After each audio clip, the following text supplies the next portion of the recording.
दिल्ली में, और दिल्ली में हमारे साथ हैं घनश्याम जायसवाल जी, जो कि व्यापार मंडल के क्या हैं सर? तहसील अध्यक्ष है। तहसील व्यापार मंडल के तहसील अध्यक्ष हैं। ये जनपद जौनपुर कैराकत से। सर, व्यापार मंडल के तहसील अध्यक्ष हैं जौनपुर कैरात से। क्या मैसेज देना चाहते हैं? साथियों, माताएं, बहनों, भाइयों, मैं यह संदेश देना चाहता हूं। पहले हम अपना परिचय बता दूं स्पष्ट। मैं घनश्याम जायसवाल, तहसील अध्यक्ष, उत्तर प्रदेश उद्योग व्यापार मंडल कैराकत, जनपद जौनपुर का निवासी हूं। साथियों, आज जो परिस्थितियों में समाज का संगठन चल रहा है, सारे समाज अपने अपने समाज का संगठन की दावा करते हैं। हमारा वैश्य समाज, बनिया समाज अपने संगठन के दावे में विफल हो जाता है। हमारे वैश्य समाज, बनिया समाज के लोगों को ये नहीं मालूम है कि हमारे जनसंख्या पूरे भारत में पहले 19 था, अब 22% हो गया है। अब थोड़ा सा अगर मिला दें, थोड़ा वोट और मिला दें तो हमारे विधायक और सांसद हो जाते हैं। साथियों, बड़ी दुख के साथ कहना पड़ रहा है कि हमारे वैश्य समाज की 150 जातियां हैं, जो सक्सेना है, जैन है, कलवार है, तेली है, स्वर्णकार हैं, इतनी अनेक जातियां हैं। मैं पूरे भारत के वैश्य समाज, व्यापारी समाज को ये चुनौती देता हूं, अब तो आँख खोल लो। किसी जमाने की बात है, वैश्य समाज का उत्तर प्रदेश का एक मुख्यमंत्री राम प्रकाश गुप्त हुए थे, उनको चंद समय में हटा दिया गया। तब हमारे समाज की आंख में पट्टी बनी हुई थी।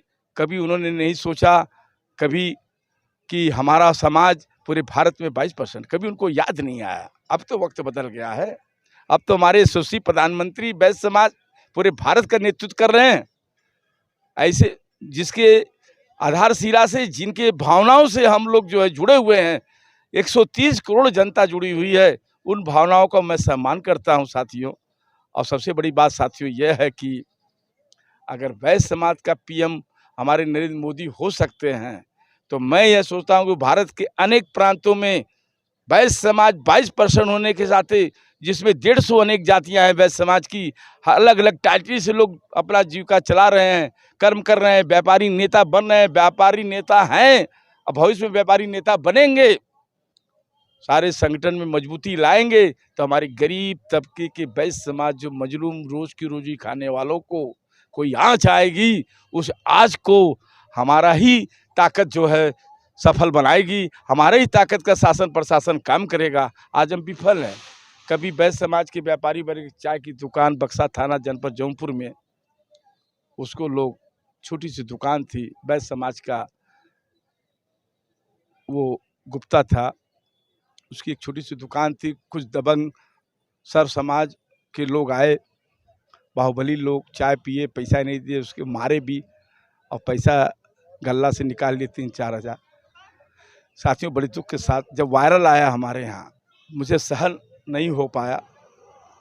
उसकी चोट मैंने देखा, मैं व्याकुल हो गया। मैं जनपद जौनपुर को अजय साहनी एसपी महोदय को फ़ोन किया, ये क्या हो रहा है? वहाँ का थाना अध्यक्ष कोई कार्रवाई नहीं कर रहा, न उनको पकड़ रहा है।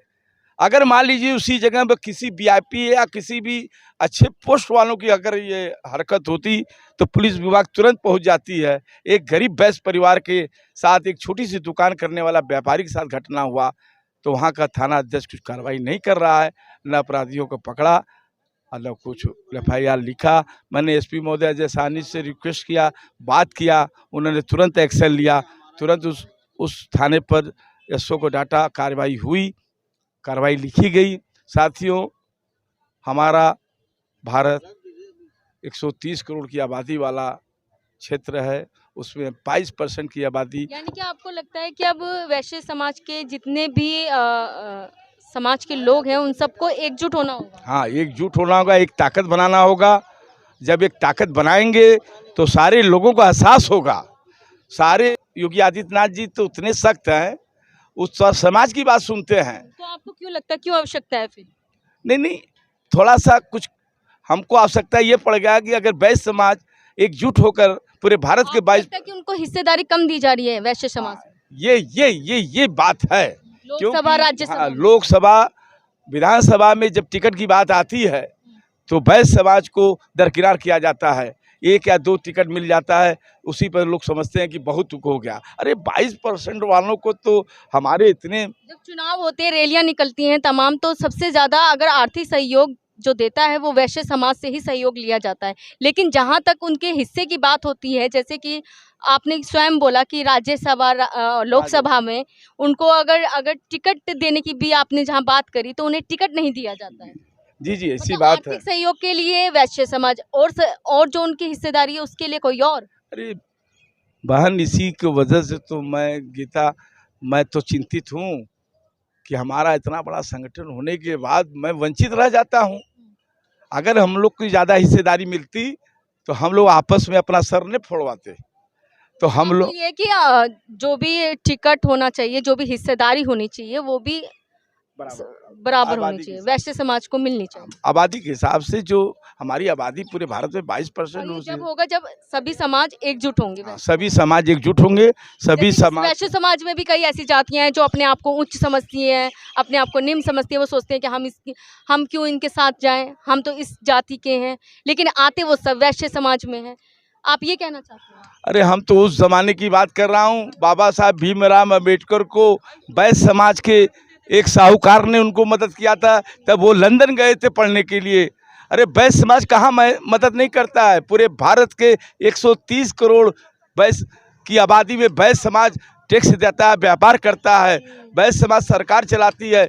वैश्य समाज हमारे टैक्स से पुलिस प्रशासन की खर्चा देती है। वैश्य समाज क्या नहीं देती है।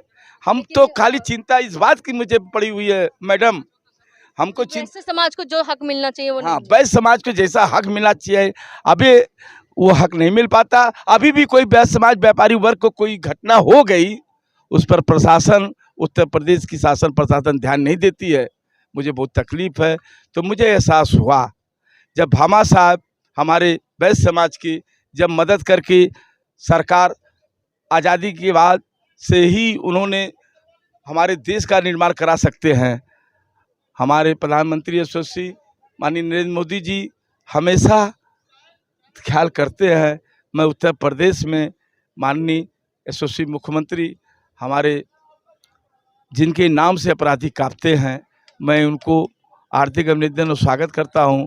और मेरा एक अनुरोध है माननीय मुख्यमंत्री महोदय से, वैश्य समाज की घटनाएं दिन रात छीने लूटी जाती है, दुकानें लूटी जाए, मारे जाते हैं और दबंगई होती है। दबंग करने वाला कौन व्यक्ति है मार्केट में, बाजार में? माफिया वगैरह इन सब नहीं, ये तो दफन में, ये तो चले गए जेल में।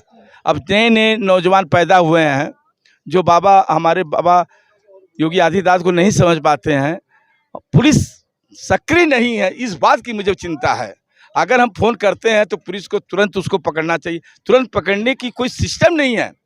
अगर किसी बड़े आदमी का घटना होता है तो पुलिस तुरंत अपनी फोर्स के साथ जाती है। किसी गरीब मध्यम वर्ग, निम्न स्तर मध्यम वर्ग के व्यापारी के पास कोई घटना होता है, पुलिस तुरंत नहीं पहुंचती है। इससे मैं लाचार होकर के मैं पूरे भारत के, पूरे यूपी के वैश्य समाज को ये बताना चाहता हूँ, साथियों आप 22% हैं, आपका हर जगह भागीदारी होना चाहिए ताकि आप भी अपने समाज के साथ सर समाज का सेवा करें।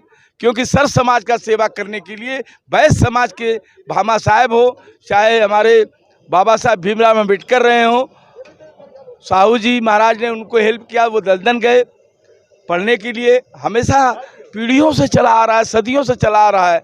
बाकी मेरी भावनाओं को अगर पूरे भारत, पूरे उत्तर प्रदेश, हर राज्यों में पहुंच जाए तो मेरी एक शक्ति बनेगी। वो शक्ति हमारे देश की रक्षा के लिए होगी, चाहे वो राष्ट्र की रक्षा हो, चाहे सेना की रक्षा हो, चाहे पुलिस प्रशासन की रक्षा हो, चाहे हमारे विकास की रक्षा हो। हमारे यशस्वी प्रधानमंत्री ने नारा दिया था, सबका साथ, सबका विकास, सबका विश्वास। ये नारा वाकई सीहा पर आती है तो लगता है कि पूरा भारत का निर्माण होने वाला है। इसी प्रकार मैं वैश्य समाज को ये चुनौती देता हूँ, आज के बाद पूरे भारत में एक नारा वैश्य समाज की तरफ से निकाला जाए, सबका वैश्य समाज, सबका वैश्य समाज का विकास, सबका वैश्य समाज का विश्वास। अगर इसी नारा के साथ अगर वैश्य समाज हमारा जुड़ जाता है पूरे भारत में, पूरे यूपी में, मैं यूपी का रहने वाला हूँ, यूपी का इसलिए शब्द ज़्यादा इस्तेमाल कर रहा हूँ। और मैं तो पूरे भारत के सभी राज्यों को मैं कहना चाहता हूं कि आप लोग एकजुट हो जाइए, एक नारा अवश्य बनाइए वैश्य समाज का, सबका वैश्य समाज विकास, सबका वैश्य समाज संगठन, सबका लगेगा तब जाकर के हमारे प्रधानमंत्री यशस्वी नरेंद्र मोदी जी के हृदय में उनको एक शक्ति मिलेगी। वो हमारे देश के लिए बहुत ही अच्छा काम करेंगे। मुझे उम्मीद है, हमारे प्रधानमंत्री महोदय से बहुत उम्मीद है। वो हमारे मुखिया हैं, वैश्य समाज की मुखिया हैं, बड़ी खुशी है।